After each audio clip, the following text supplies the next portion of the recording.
Bonjour à tous. Il est toujours aussi difficile d'identifier la manipulation et de décrire son mode opératoire. C'est comme si ce phénomène se dérobait dès qu'on tente de l'étudier. Cependant, peu à peu, on arrive à identifier les processus et à les nommer, jusqu'à les conceptualiser. L'enjeu de cette étude est énorme. Enfin sortir du brouillard pour comprendre comment fonctionne la manipulation. À partir de cette compréhension, il sera possible de changer de posture pour nous défendre et mieux éviter l'emprise.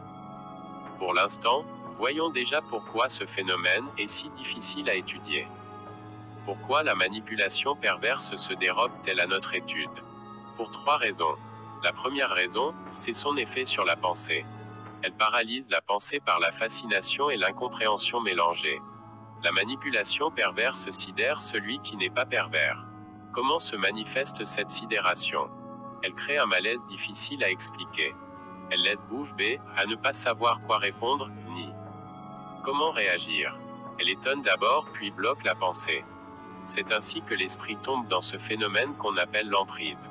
Qu'est-ce que l'emprise?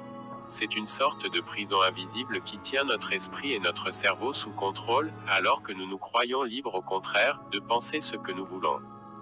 L'emprise anesthésie la raison, c'est-à-dire qu'elle endort notre esprit et notre intelligence. Nous sommes alors comme sous hypnose.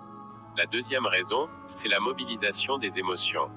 Pensée et affectivité, et donc raison et émotion sont intimement liées, d'après l'approche psychologique. La perversion narcissique, si elle bloque la pensée, mobilise les émotions. C'est-à-dire que la raison étant bloquée, ce sont les émotions qui pensent et qui nous font agir et réagir. Comment est-ce que cela se passe? Par la fascination.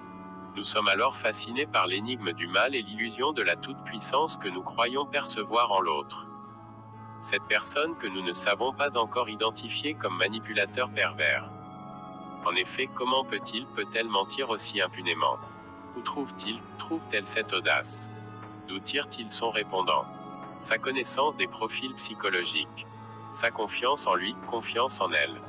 On le voit, le manipulateur pervers apparaît d'abord pour l'empathique comme quelqu'un de spécial, hors du commun.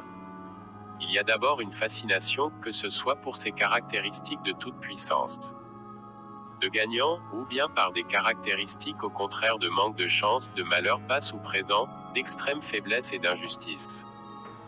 Il est important de noter que le manipulateur pervers fascine par l'extrême, le côté hors du commun, que ce soit dans l'injustice et la victimisation, ou bien dans la force et la confiance en soi.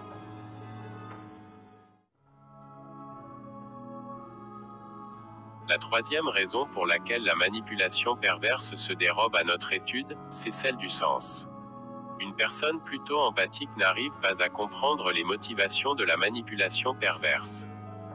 Quand bien même elle les découvre parce qu'il lui est impensable qu'un être humain puisse choisir délibérément de faire du mal. Il lui semble que la caractéristique de l'être humain, c'est justement de se montrer humain, c'est-à-dire bienveillant, empathique, compassionnel. Cette croyance l'empêche d'identifier la manipulation perverse au départ. C'est encore cette croyance qui l'empêche d'admettre qu'elle en est ou en a été victime. C'est encore cette croyance qui lui fait croire qu'un manipulateur pervers peut changer, dès lors qu'il aura un déclic, une prise de conscience, ou qu'il comprendra à quel point il a fait du mal. Oui, comprendre. Admettre et accepter que la perversion existe en tant qu'état d'esprit.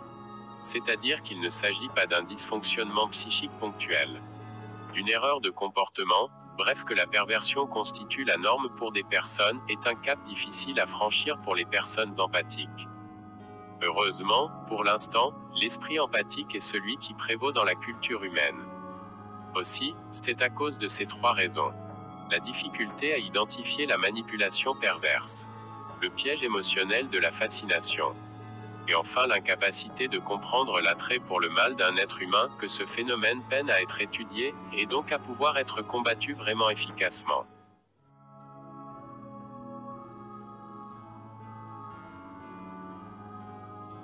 Merci de votre écoute. Je souhaite la bienvenue aux nouveaux abonnés. N'oubliez pas d'activer la cloche sur la droite pour être prévenu de la sortie des nouvelles vidéos.